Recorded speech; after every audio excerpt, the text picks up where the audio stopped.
Hello, everybody, and welcome into another edition of Steve Sarkisian Speaks. His weekly media availability was today. I watch it, I break it down to the keynotes, and I put it out to you guys. So please hit that like button, please subscribe. Let's jump right into it. So Sark was asked whether he cared if it was a Thursday, Friday night game with A&M going here on out. He basically said, "Hey, I just like the attention of a standalone game, and I'm completely on board with that. Last year, guys, we had to fight for a couple other games. I believe Alabama and Auburn were going on at the same time as us. Not going to be happening now. You have the Egg Bowl, you have Georgia Tech, then you're going to have Texas. That is it. So Texas gets a night all to itself in the biggest matchup in one of the biggest states in the whole country, the biggest football state in the whole country. So I think that's super exciting. I think that stands out to commits and recruits. And I think it's really cool. And I agree with Steve Sarkisian on that one completely. Next up, he believes the game is slowing down for Arch Manning. He talked about this because of the dual threat ability. Someone asked him, does it take a little bit longer? And he said he didn't know about that. It depends on each person. Completely agree with that. And he believes the game is slowing down, and I completely agree. When you see a guy going one progression, two progression, three progression, four, and doing it well and doing it in 3 to 4 seconds and doing it in a muddy pocket, doing it with guys draped all over him, that means he's progressing. He's getting down to the check down quicker. He's making good and accurate decisions most of the time. You still saw in the Arkansas game, there's about 2 to 3 throws that get away from him a game, but overall, really good decision making. Even when he's doing that, those balls aren't getting intercepted. The one that did get intercepted versus Georgia, let's be honest there, that was a hold. Should have been called, but overall, the game is slowing down, and he is making good and accurate decisions, is Arch Manning. He's making them down the field now as well. He's been very good down the field recently, especially in the Arkansas game.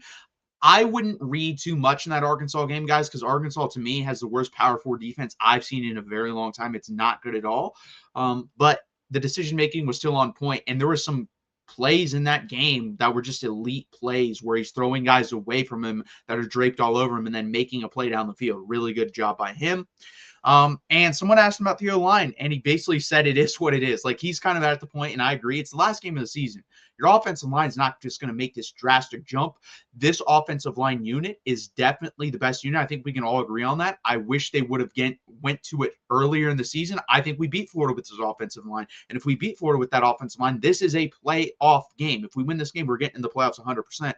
We didn't, and it sucks, but still, 5-10% chance we can make the playoffs, in my opinion. I think you're going to be rooting for 3 or 4 teams in front, obviously, to lose. I think you need Miami to lose. I think you need Michigan to lose because if they beat Ohio State, they will jump us. I think I think we jump Vanderbilt and Utah regardless if we beat A&M.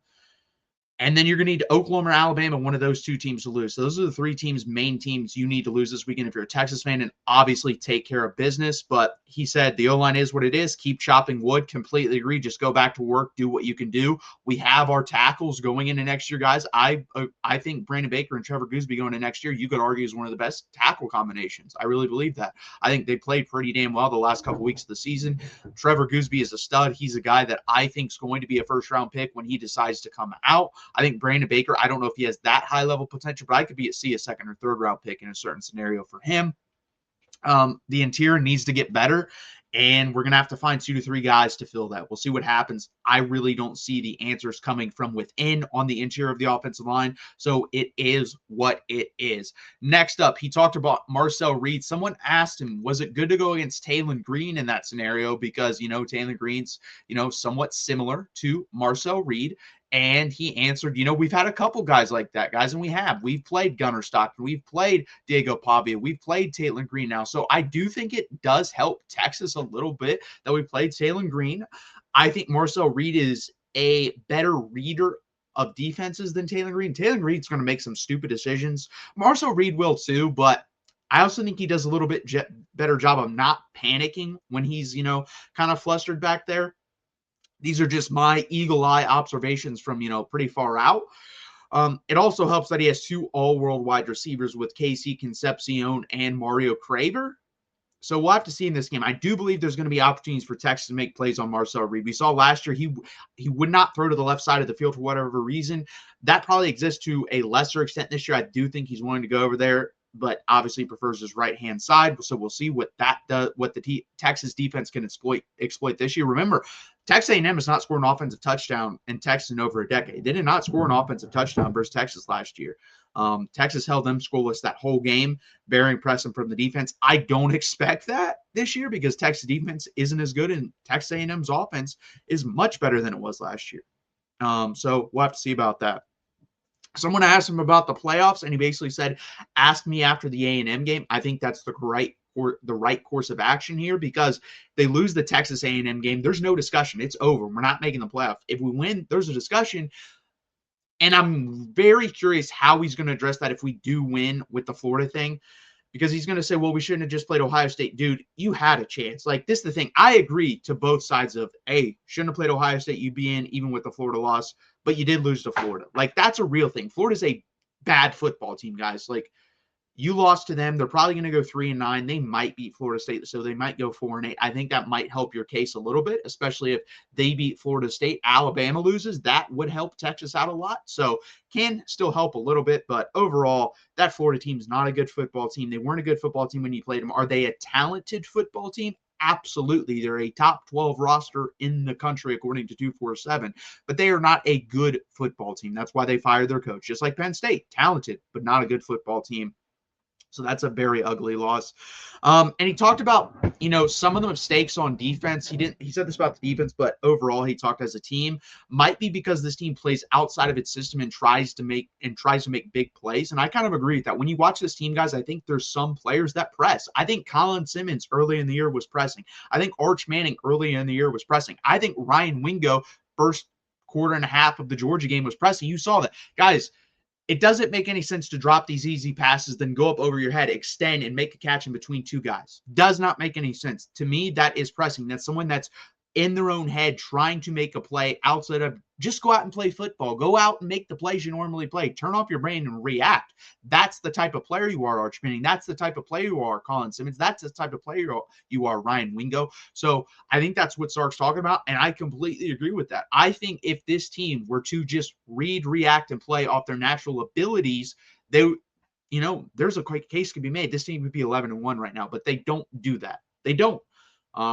And it's a shame. I think that will come next year more and more, since this team will obviously be a little bit older, under the system a little bit. But I also think Steve Sarkisian needs to help this team out more next year of calling what works. It took him a very long time to pivot this offense, guys.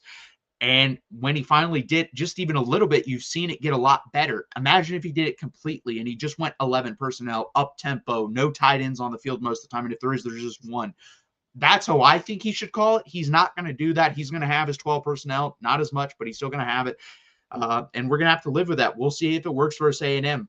Guys, please hit that like button. Please subscribe down below. Let me know your A&M prediction. What's the score going to be? And tune in tonight. We're going to break down that game at 8 p.m. Eastern time, and also Tuesday at 8 p.m. Eastern time. And as always, guys, hook 'em. College football is even more exciting when you've got some action on the line, and the games are even better when you're cashing in. And the Voice of College Football is the place to be to get the greatest value. Start with my picks. 75% against the money line, 58% against the spread, and I've got a 40-plus year track record. 11-0 in the college football playoff for me last year against the money line, 8-3 against the spread. And I'm just the warm-up act. Steve Merrill of Wager Talk is our ace in the hole, show stopper. 7 years with the Voice of College Football, over 30 years in the industry. Steve gives us analysis on all the big games, but you can't miss Steve's weekly under-the-radar pick. 28-12 against the spread the last 3 years. You also get picks from some of our top analysts here at the Voice of College Football, including Corey Bratta, Matt Zemek, and Steve Dace. Check out those numbers. Become a YouTube or Patreon member for just $99 per month. Go to the main channel on YouTube, click Join, and then select the betting tier. Do the same thing on Patreon. Make 2025 a winner now.